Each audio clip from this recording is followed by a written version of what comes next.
નમસ્કાર દોસ્તો, સ્વાગત છે તમારું તમારી મનપસંદ ચેનલ રાઈટ આન્સર ની અંદર। રાઈટ આન્સર આજે એટલે કે 7/4/2026 જે વિષય ગણિતનું દોસ્તો દ્વિતીય સત્રાંત કસોટીનું 5મા ધોરણનું પેપર લેવાયું છે। એક જિલ્લાનું પેપર છે, કુલ ગુણ 40 માર્ક્સ છે, સમય 8 થી 10 છે દોસ્તો, અને આજે વાર મંગળવાર છે દોસ્તો। આ પેપર પરીક્ષા લીધા બાદ જ આપણે લઈએ છીએ। પરીક્ષા લીધા બાદ પેપરનો સમય પૂરો થાય પછી આ પેપર તમારી પાસે તમારા પોતાના જાત મૂલ્યાંકન માટે છે દોસ્તો। પેપર આખું પીડીએફ સ્વરૂપે પ્રેક્ટિસ કરવા માટે તમને આપણી ગાઈડ એપ્લિકેશનમાં મળી જશે। પ્લે સ્ટોર પર જવાનું દોસ્તો, પ્લે સ્ટોર પર જઈને GUIDE ગાઈડ લખશો દોસ્તો એટલે આપણી એપ્લિકેશન તમે ડાઉનલોડ કરી શકશો। જે પણ મિત્રો ચેનલ પર નવા છે ચેનલને સબસ્ક્રાઇબ કરો, વિડીયોને લાઇક કરો અને કમેન્ટમાં દોસ્તો તમે કયા જિલ્લામાંથી આ વિડીયો જોઈ રહ્યા છો એ લખવાનું ભૂલશો નહીં। ચલો તમારે કદાચ આ ટાઈપનો પ્રશ્ન પૂછાયો છે કે નકશા પરથી પ્રશ્નોના જવાબ આપો દોસ્તો। અહીં તમને બગીચો અને બધું કિલોમીટર સાથે તમને અલગ અલગ જગ્યા આપી છે। આપણે પ્રશ્નો જોઈએ। ગ્રામ પંચાયતથી શાળાનું અંતર કેટલું છે દોસ્તો? જો ગ્રામ પંચાયત ક્યાં છે આપણી? આ ગ્રામ પંચાયત છે અને શાળા ક્યાં છે આપણી? શાળા આઈ રહી। તો ગ્રામ પંચાયતથી શાળાનું અંતર આપણે લખી શકીએ 2 કિલોમીટર છે। બગીચાથી હોસ્પિટલનું અંતર કેટલું છે? તો બગીચો ક્યાં છે આપણો? આ બગીચો છે અને આ હોસ્પિટલ છે એટલે આ 2 અને આ 4 એટલે કે 6 કિલોમીટર છે। બગીચાથી હોસ્પિટલનું અંતર 6 કિલોમીટર છે। ડેરીથી કઈ દિશામાં ખેતર આવેલું છે? તો આપણી ડેરી ક્યાં છે? તો આપણી ડેરી આઈ રહી અને ખેતર આપણું આવી રહ્યું છે। તો ડેરીથી પૂર્વ ઉત્તર દિશા તરફ ખેતર આવેલું છે તો આપણે અહીંયા ઉત્તર દિશા લખીશું। પછી શાળાથી બસ સ્ટેન્ડનું અંતર કેટલું છે? તો આપણી આ શાળા છે અને આ બસ સ્ટેન્ડ છે તો આ 2 2 ને આ 6 2 અને 6 8 8 ને આ 3 11 11 કિલોમીટર અંતર છે। ગ્રામ પંચાયતથી કઈ દિશામાં ડેરી આવેલી છે? આ ગ્રામ પંચાયત અને ડેરિયા એટલે ગ્રામ પંચાયતથી પૂર્વ દિશા તરફ ડેરી આવેલી છે। ચલો પ્રશ્ન નંબર 2, નીચેના વિકલ્પમાંથી કોઈ લખવાનું છે આપણે કે કઈ જાળી એકબીજાથી ખુલ્લા બોક્સની નથી દોસ્તો? તો જો બધામાં 5 છે અને અહીંયા 6 છે તો હંમેશા 5 હોય તો ખુલેલા બોક્સનું હોય। ડી છે ખુલેલા બોક્સની નથી એટલે ડી આવશે દોસ્તો। કઈ જાળી ખુલ્લો શંકુ બનાવે છે? તો એ આવશે। પછી નીચેનામાંથી કઈ જાળી બંને બાજુ? તો એ આવશે। નીચેનામાંથી કઈ જાળી લંબઘન બનાવતી નથી? તો એમાં ડી આવશે। ચલો 50 પૈસા, તો 50 પૈસા એટલે આપણે 0.50 રૂપિયા લખી શકીએ। 3/4 રૂપિયા એટલે ડી આવશે। પછી 100 સેમી એટલે 1 મીટર, 6 મીટર એટલે 600 સેમી અને 1 રૂપિયો એટલે 100 પૈસા। ચલો 28 પૈસા બરાબર કેટલા રૂપિયા? તો 28 પૈસા બરાબર 0.28 રૂપિયા એટલે કે એ આવશે, આપણે લખીશું 0.28। 15 રૂપિયા બરાબર સી આવશે, 1500 પૈસા થશે। 40 સેમી બરાબર, તો 40 સેમી બરાબર આવશે જવાબ ડી 0.4 મીટર। આપેલી આકૃતિની પરિમિતિ શોધો।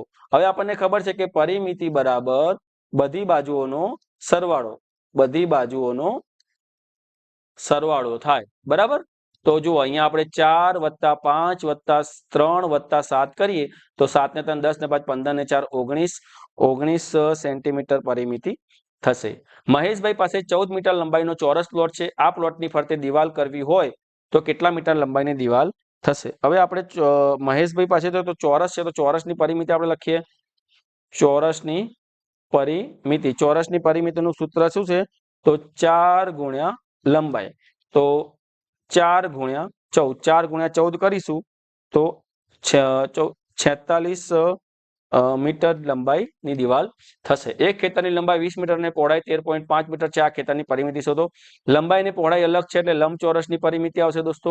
તો લંબચોરસની પરિમિતિનું સૂત્ર થશે આપણું 2 કૌંસમાં લંબાઈ વત્તા પહોળાઈ, તો 2 કૌંસમાં લંબાઈ 20 ગુણ્યા 13.5, આ બંનેનો સરવાળો કરી એટલે 2 કૌંસમાં 20 ના 30 33.5, 2 સાથે આનો ગુણાકાર કરીએ તો 67 મીટર આવશે પરિમિતિ બરાબર।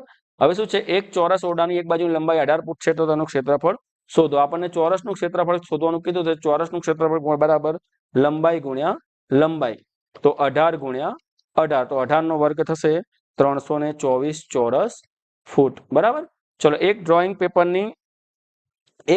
પેપરની લંબાઈ 50 સેમી ને પહોળાઈ 40 સેમી છે તો ડ્રોઈંગ પેપરનું ક્ષેત્રફળ શોધો। તો લંબચોરસ છે તો આપણે લંબચોરસનું ક્ષેત્રફળ કરીશું। તો લંબચોરસનું ક્ષેત્રફળ થશે લંબાઈ ગુણ્યા પહોળાઈ, તો 50 ગુણ્યા 40, તો 5 ચોક 20 ને પાછળ 2 શૂન્ય ચોલાઈશું 2000 ચોરસ સેન્ટીમીટર જવાબ આવશે। ચલો અહીંયા શું કહે છે? કઈ મીઠાઈ એ મીઠાઈનું આપેલું છે કે ભાઈ ધોરણ 5 ના વિદ્યાર્થીઓને જલેબી 11 ભાવે છે, પેંડા 15 ભાવે છે, સૂતરફેણી 9 ભાવે છે, 9 જણને ભાવે છે, બરફી 17 જણને, રસગુલ્લા 8 જણને ભાવે છે। કઈ મીઠાઈ સૌથી ઓછા વિદ્યાર્થીને ભાવે છે? તો રસગુલ્લા સૌથી ઓછા 8 વિદ્યાર્થીને। જલેબીની મીઠાઈ ભાવતી હોય તેવા વિદ્યાર્થીઓની સંખ્યા કરતા કેટલા વિદ્યાર્થીઓને વધુ બરફી ભાવે છે? તો જલેબી કેટલાને ભાવે છે? 11 અને બરફી 17 ભાવે છે તો શું કહે છે? બીજાનો જવાબ આવશે આપણે 6। સી બરાબર. જલેબી કેટલાને ભાવે છે? 11 જણને. તેવા વિદ્યાર્થીઓ સંખ્યા કેટલા વધુ વિદ્યાર્થીઓને બરફી ભાવે છે? અને બરફી 17 જણ, એટલે 6 જણને વધારે ભાવે છે. કેટલા વિદ્યાર્થીઓને પેંડા અને સૂત્રફેણીની મીઠાઈ ભાવે છે? તો 24 જણને. એટલે કે બી જવાબ. સૌથી વધુ મીઠાઈ ભાવતી તે વિદ્યાર્થીઓને સૌથી ઓછી મીઠાઈ ભાવતી તે વિદ્યાર્થીઓની સંખ્યા વચ્ચેનો તફાવત કેટલો છે? તો જવાબ આવશે ની. કઈ મીઠાઈ સૌથી વધારે ભાવે છે? તો બરફી. ચલો, હેમિલભાઈએ 62 રૂપિયા પ્રતિ લીટરના ભાવે 300 લીટર શું કર્યું? તો હેમિલભાઈએ કેટલાનું દૂધ હશે? તો 300 ગુણ્યા 62 કરીએ તો આપણે જવાબ કરીએ તો 300 ગુણ્યા 62 કરીએ તો અહીંયા આવશે 18,000. બરાબર. નીચે આવશે 600. તો 18,000 ને 600 રૂપિયાનું દૂધ વેચ્યું હશે. 18,600 રૂપિયાનું.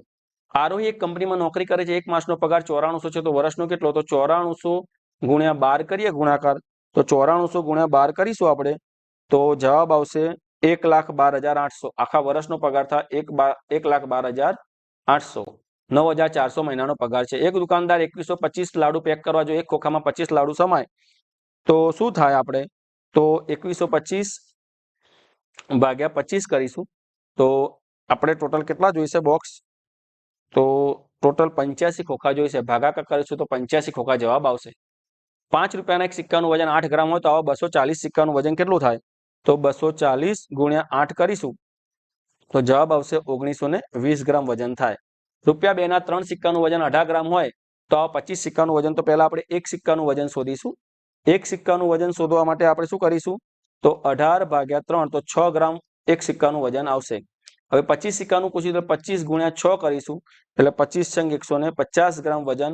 6 સિક્કાનું વજન, 25 સિક્કાનું વજન 150 ગ્રામ વજન. ચાલો ત્યારે અહીંયા આપણો વિડીયો પૂરો થાય છે દોસ્તો. ધોરણ 5 નું આપણે ગણિતનું પેપર સોલ્વ કરાયું. વિડીયો તમને કેવો લાગ્યો કમેન્ટમાં ખાસ જણાવજો. સૌને જય હિન્દ, જય ભારત, ટાટા, બાય બાય, આવજો.